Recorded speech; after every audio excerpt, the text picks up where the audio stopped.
एक अंधेरी रात में मंदिर की सीढ़ी पर मंदिर में लगे लाइट की रोशनी में एक साधारण 15 साल का लड़का पढ़ाई करते दिखा। ठंडी के दिन थे, वो ठंड से कांप रहा था लेकिन पढ़ाई में खोया हुआ था। हफ्ते में 2 दिन मैं उस रास्ते से होकर गुजरता था। दिन में कभी वो नजर नहीं आता। मुझे काफ़ी जिज्ञासा होती थी उसके बारे में जानने की। एक रात खाना खाकर मैं गाड़ी लेकर उसी रास्ते से गुजरने वाला था। सोता जाते जाते कुछ पार्सल लेकर जाऊंगा उसके लिए। मैं पार्सल लेकर गाड़ी से उस मंदिर के पास पहुंचा। लड़का सीढ़ियों पर बैठकर हमेशा की तरह पढ़ाई कर रहा था। मैंने गाड़ी रोकी और उसके पास गया। मेरी तरफ जब उसने देखा वो मुस्कुरा दिया जैसे वो मुझे पहले से जानता हो। मैंने उससे पूछा, बेटा तुम हमेशा यहीं पर क्यों पढ़ाई करते हो?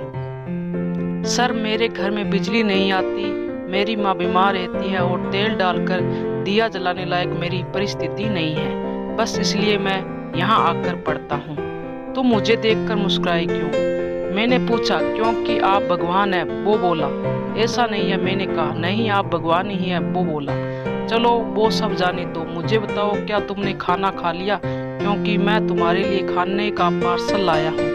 देखा, इसलिए मैं आपको भगवान कह रहा था। आज मुझे बहुत भूख लगी है। सुबह से मैंने कुछ भी नहीं खाया, लेकिन मुझे इस बात की जरा भी चिंता नहीं थी। मैं जानता था वो भगवान जिसने मुझे भूख दी है वह मुझे भूखा पेट नहीं सुलाएगा।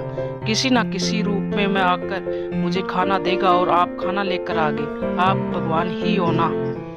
मेरे पास कोई शब्द नहीं थे। अनजाने में ही मेरे हाथों पुण्य का काम हो रहा था। हर दिन कर्ज में डूबे होने का कारण ऊपर वाले को, उस भगवान को कोसता था।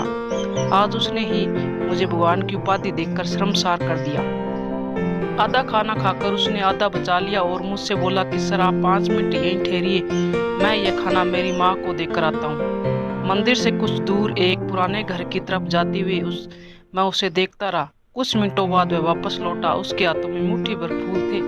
उसने वो मेरे पैरों में रख दिया और बोला, माँ ने कहा है जिस भगवान ने हमारा पेट भरा है उसके चरणों में थोड़े फूल चढ़ाने ही चाहिए। मेरी आंखें बंद हो गई और उसने अपने आप आंसू निकल आए। आंखें खोल के मैंने उसके पुराने घर की तरफ देखा। उस घर के सामने पड़े पत्थर भी मुझे प्यारी सी मुस्कान दिखाई दे रही थी। उस लड़के की आंखों में मुझे साक्षात भगवान दिखाई दे रहा था। दोस्तों कहते हैं कि भगवान सबकी मदद करते हैं, बस वह खुद सामने नहीं आते, किसी ना किसी के जरिए हम तक वहाँ मदद पहुँचा देते हैं। बस जरूरत है तो उन पर विश्वास करने की। धन्यवाद दोस्तों।